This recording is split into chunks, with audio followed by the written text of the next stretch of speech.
Olá, meus irmãos e minhas irmãs.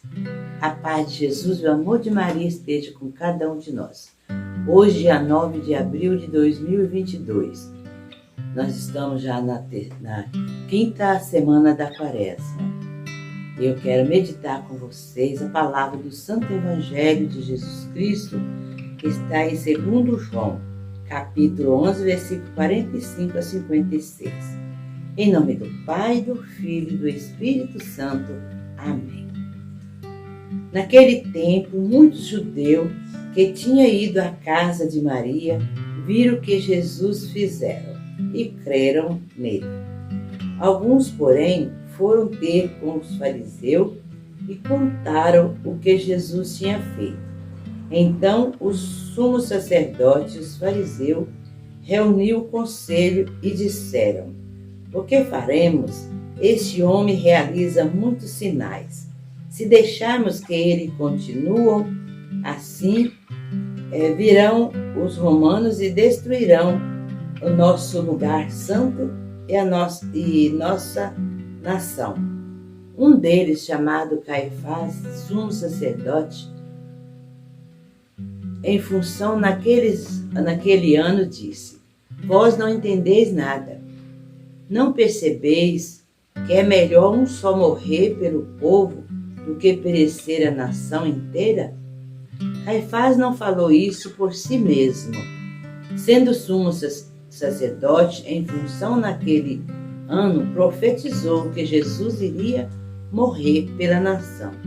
E não só pela nação, mas também para reunir os filhos de Deus dispersos.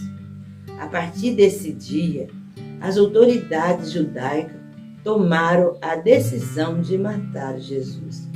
Por isso, Jesus não andava mais em público, no meio dos judeus. Retirou-se para uma região perto do deserto, para a cidade chamada Efraim. Ali permaneceu com seus discípulos. A Páscoa dos judeus estava próxima. Muita gente do campo tinha subido a Jerusalém para se purificar antes da Páscoa. Procuravam Jesus e, ao reunir-se no templo, comentavam entre si: o que vos parece? Será que ele não vem para a festa? Palavra da salvação. Glória a vós, Senhor. Quando os judeus viram o que Jesus fizera, creram nele. Alguns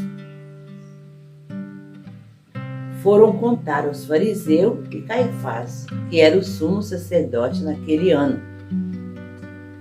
E ele disse: não percebeis que é melhor um só morrer pelo povo do que perecer a nação inteira? Caifás não falou isso por si mesmo, porque antes ele já tinha profetizado que Jesus iria morrer pela nação. Não só pela nação, mas também pelos filhos de Deus que estavam dispersos. A gente vê que Deus fez um esforço muito grande para reunir esse povo.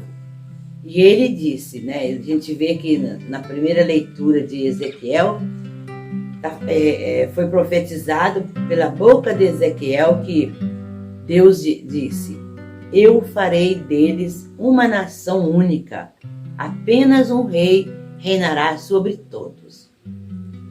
Não haverá duas nações e nem dividir-se em dois reinos, e não se mancharão com os seus ídolos.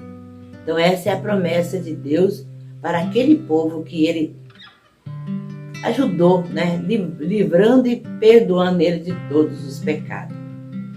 Mas aí a gente vê que mesmo hoje, aquele povo naquela época e nós hoje, estão numa época de penitência e as pessoas ainda não se preocupam de se arrepender e de buscar em Deus.